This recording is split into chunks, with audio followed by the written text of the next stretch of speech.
Gila, Israel sama Iran lagi. Berantem terus. Kapan sih mereka bisa akur? Bikin emosi aja. Santai, Ananta. Tarik napas.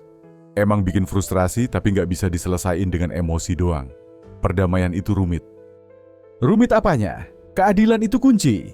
Kalau Iran merasa diperlakukan gak adil, ya wajar mereka marah. Keadilan versi Iran atau keadilan versi Israel? Masing-masing punya klaim sendiri.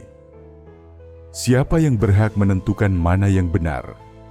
Ya PBB dong, mereka kan punya Dewan Keamanan, punya aturan internasional, mereka harusnya tegas. Tegas, PBB seringkali nggak berdaya Ananta. Veto negara-negara besar bikin mereka nggak bisa ngapa-ngapain. Ingat kasus Suriah?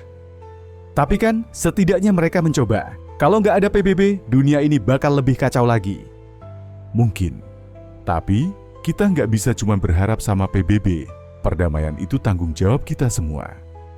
Tanggung jawab kita kan cuma mahasiswa. Apa yang bisa kita lakuin buat ngubah konflik di Timur Tengah? Banyak. Kita bisa mulai dengan gak gampang kemakan berita provokatif. Cari tahu fakta dari berbagai sumber. Jangan ikut-ikutan nyebar kebencian. Jadi kita harus jadi netral gitu? Gak boleh punya pendapat? Bukan gitu.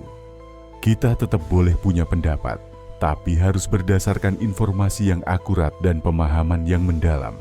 Jangan cuma ikut-ikutan opini orang lain. Jadi keadilan itu penting, tapi nggak cukup. Harus ada pemahaman, toleransi, dan kemampuan berpikir kritis? Tepat. Dan juga kesadaran bahwa konflik itu kompleks. Gak ada solusi instan. Tapi Bhaskara, kadang aku ngerasa hopeless. Konflik ini udah berlangsung lama banget. Apa mungkin bisa selesai dalam hidup kita? Gak ada yang tahu. Tapi yang penting kita terus berusaha. Setiap tindakan kecil yang kita lakukan, sekecil apapun, bisa memberikan dampak positif.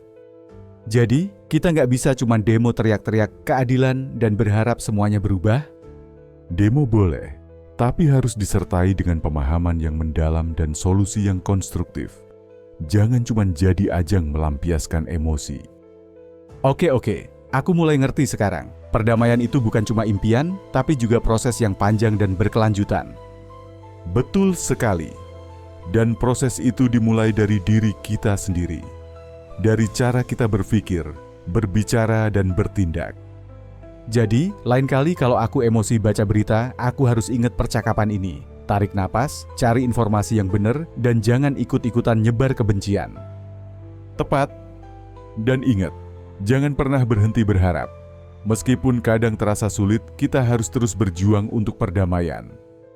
Siap. Terima kasih Bhaskara. Kamu emang selalu bisa bikin aku mikir lebih jernih. Aku jadi lebih optimis sekarang.